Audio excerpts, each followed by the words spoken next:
Before I get accused of being misleading or of posting a pointless video, I want to provide a few disclaimers. This video isn't a foolproof tutorial. In fact, it isn't even a tutorial at all because I decided not to add the written recipe this time. Maybe I will in a future video project, but not this one, and that is for a few reasons. Number one, I received some flack in my first recipe video because I had the audacity to put raw rice in the title while the end product was cooked. I tried to explain that I titled it as such to indicate that the recipe uses uncooked rice grains instead of parboiled or pre-cooked rice, since there are a lot of rice products out there in the market. But in the end, I was still called a liar and misleading. And having said that, this video will demonstrate an example of how cooked rice can be incorporated in a pre-existing foundation, because I will be using it as a gluten-free tangjong to help with the binding. Number two, I've been asked about what type of rice grains I use and whether or not other sizes of rice grains can be used, such as jasmine, basmati, risotto, and so forth. I've only experimented with Thai jasmine rice, and although I do not have any visual results of my own, I will describe the results that I have obtained as well as link other creators' tutorial using jasmine rice grains.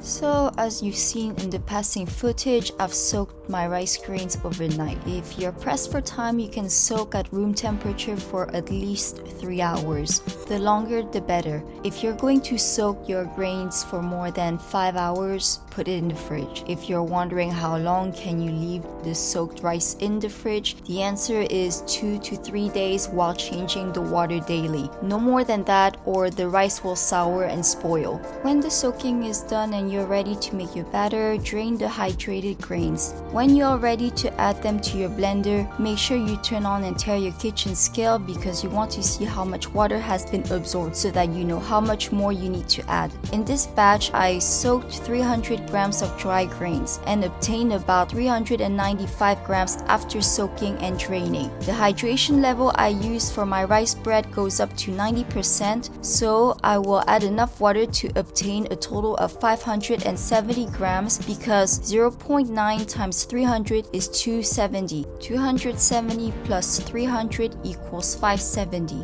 Does that make sense?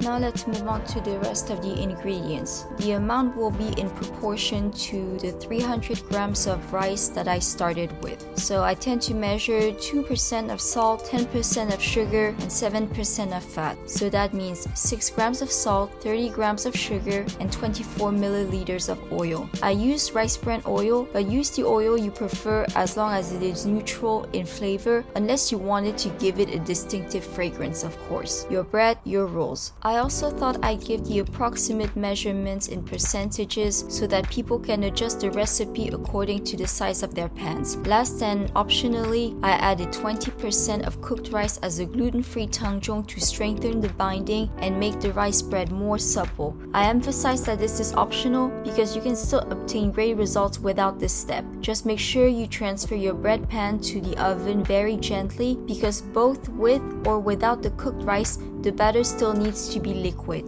When it comes to blenders, I've only had experience using the NutriBullet, which worked out well, and the Vitamix, which was a later purchase when I realized that I wanted to make larger batches. Kitchen Princess Bamboo just posted a video where she uses a regular blender and has obtained some decent results. I'll link her video in the description box below. If you use a power blender, of course you'll be able to complete this recipe faster and more confidently compared to your regular blender. But if you have patience and know your blender well, you can definitely make rice bread and obtain some good results. Now we're going to be talking rice grains, so this is going to get a little nerdy. The rice grains that I was previously using were Koshi Hikari grains, and I always had success with those grains up until this year. Koshi Hikari grains generally contain 12% to 18% of amylose, and having said that, I suspect that this year's harvest's amylose content was on the lower end, which resulted in consecutive consecutive failures up until I switched grains. Instead of just sticking to one type of short grain, I've taken it upon myself to know the two types of grains that have given me the results that allow me to use them interchangeably. One being the Niigata Koshiibuki and the other one being the Akita Komachi. The reason I do that is due to the fact that the nutritional labels do not indicate the amylose content of the grains, and a lot of the information I'm regurgitating now were sourced from academic papers and studies. But generally speaking, some short grains have different levels of firmness and stickiness. The firmer the grain is after the cooking, the more suitable it is for rice bread making. Of course, the differences in firmness aren't always going to be very obvious, especially if you aren't very particular about the consistency of your rice. Having said that, I guide myself by reading the product description to see if there are any promising specifications. In the case of Koshiibuki, it is known for being firmer compared to Koshihikari. In case you're curious as to why small details as such are important in Asian cuisine, it is because this information can be helpful in our culinary application. For example, Yume Perika could be so soft that it is suitable for porridge. Koshihikari could be firmer than Yume Perika, which is suitable for washoku meals and bentos, but since it is softer than Koshiibuki, it may not be suitable for applications such as fried rice and sushi shaping. Does that make sense? I hope it does. But do take what I say with a grain of salt because I'm not a scientist, I'm just an enthusiast sharing her experience. Speaking of experience, I have tried using Thai jasmine rice before. The outcome was successful because the inner crumb was quite bread-like, fluffy, soft, sweet, very tasty indeed. However, it is a drier grain compared to the short grain, so the top surface had cracked marks like a pound cake.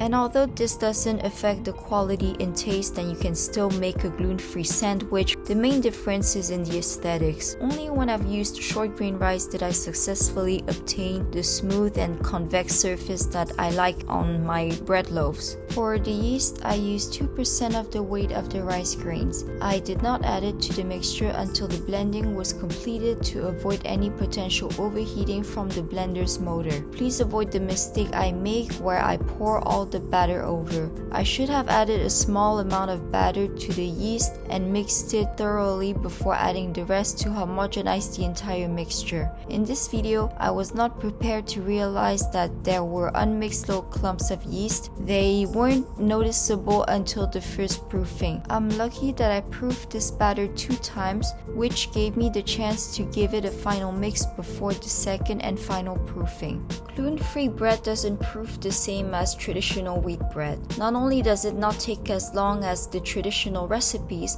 but we're also better off underproofing it a little as opposed to letting it ferment over time, which can puncture the bread and make it collapse during the baking. Gluten-free bread that has a liquid batter like this one is very time specific and not as forgiving as the ones that produce shapeable dough balls where you judge the proofing by looks. Shapeable rice bread will be one of my future projects, so I won't go off topic in this video. I will save it for another time. I allowed the first proofing to take place in the mixing bowl for 30 minutes. Once the time has elapsed, I degassed and vigorously mixed the batter once more, making sure I did not miss a single unmixed clump of yeast like I did in the first proofing. For the second proofing, I transferred the batter into my loaf pan and marked the height that the batter should reach. The second proofing only took 15 minutes until it was ready for baking because I live in the tropics and because overproofing will make the bread appear good on the outside while it collapses on the inside.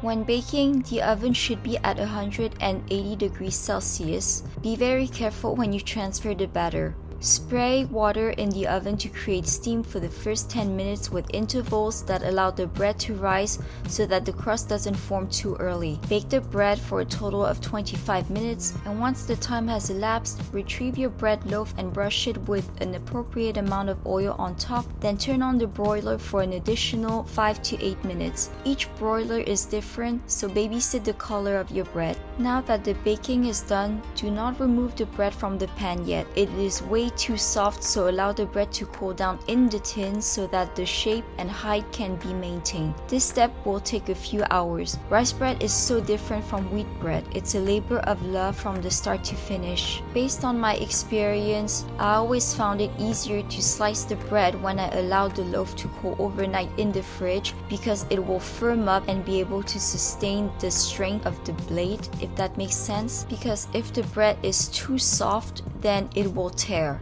and if it tears, then that's a lot of lost effort, isn't it? But anyway, we're at the end of the video. I hope you've enjoyed the additional information that I've given. Thank you for watching. Bye bye.